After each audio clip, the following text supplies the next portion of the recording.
না না, এই ধরনের ডিম থেরাপিতে আমরা বিশ্বাস করি না। এগুলো বিজেপির কেউ করছে না, এগুলো তৃণমূল কংগ্রেসের মধ্যে গোষ্ঠীদ্বন্দ্ব বলে তো আর নেই। এখন আর তৃণমূল কংগ্রেসও নেই, ওটা নির্মূল। কিন্তু অতীতে যারা পায়নি আর যারা পেয়েছে, এই লড়াইটা তাদের মধ্যে। কেউ 10টা রসগোল্লার মধ্যে 9টা খেয়ে নিয়েছে আর 15 জনকে একটা দিয়েছে, তারা ছেড়ে ছেড়ে টুকরো টুকরো করে খেয়েছে। এবার তাদের রাগ আছড়ে পড়ছে, এগুলো কিছু করার নেই। আমি বিশ্বাস করি আমাদের সরকার সঠিক পথে চলছে। আমাদের মুখ্যমন্ত্রী শুভেন্দু অধিকারী অত্যন্ত দৃঢ়তার সঙ্গে, স্বচ্ছতার সঙ্গে এবং দ্রুততার সঙ্গে অন্যায় এবং বিচ্যুতির বিরুদ্ধে ব্যবস্থা নিচ্ছেন। নির্মল ঘোষ, যাকে উড়িষ্যার বালেশ্বর থেকে গ্রেপ্তার করে পুলিশ, আর এই নির্মল ঘোষ গ্রেপ্তার হবার পরে পুলিশের জালে তার সাগরে প্রাক্তন কাউন্সিলর সঞ্জীব মুখোপাধ্যায়। খড়দা থেকে তাকে গ্রেপ্তার করে পুলিশ।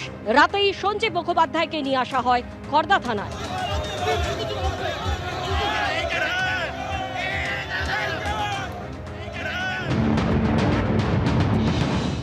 দেখা যাচ্ছে সঞ্জীব মুখোপাধ্যায়কে বার করা হচ্ছে। দেখা যাচ্ছে সঞ্জীব মুখোপাধ্যায়কে বার করা হলো।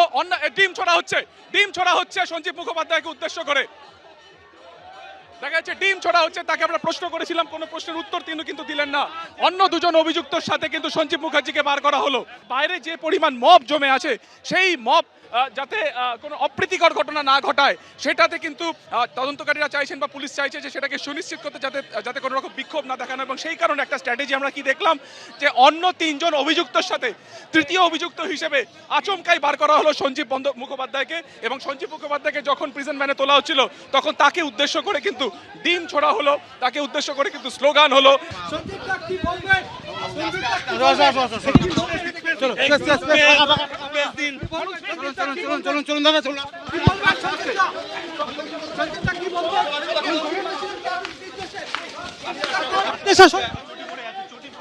দেখতে পাচ্ছ সঞ্জীব মুখোপাধ্যায়, তাকে একেবারে দৌড় করিয়ে নিয়ে যাওয়া হচ্ছে কোর্ট লকআপে। সঞ্জীব মুখোপাধ্যায়, যাকে লক্ষ্য করে কাদা ছোড়া হয়েছে, ডিম ছোড়া হয়েছে। যেটা জানা যাচ্ছে, পুলিশের পক্ষ থেকে 14 দিনের হেফাজতে চেয়ে আবেদন জানানো হবে। এখনো পর্যন্ত অপর এক অভিযুক্ত সোমনাথ দে, তার খোঁজ চালানো হচ্ছে।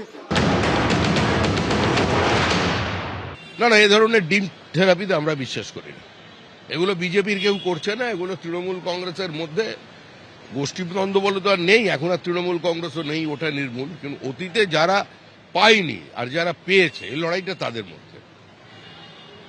কেউ 10টা রসগোল্লার মধ্যে 9টা খেয়ে নিয়েছে আর 15 জনকে একটা দিয়েছে, তারা ছেড়ে ছেড়ে টুকরো টুকরো করে খেয়েছে। এবার তাদের রাগ আছড়ে পড়ছে, এগুলো কিছু করার নেই। আমি বিশ্বাস করি আমাদের সরকার সঠিক পথে চলছে।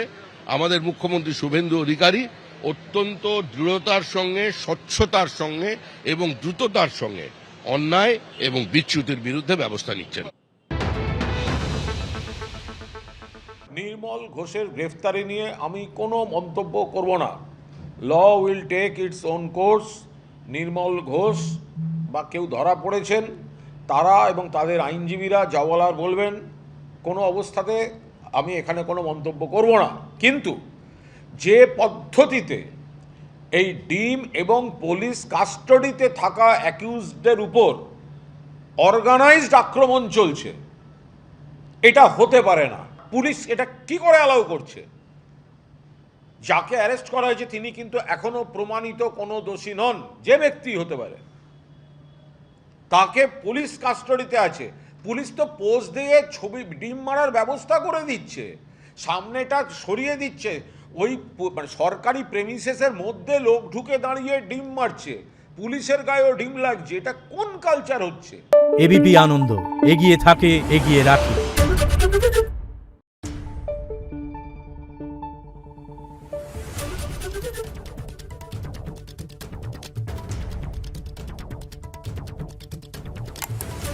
Thank you.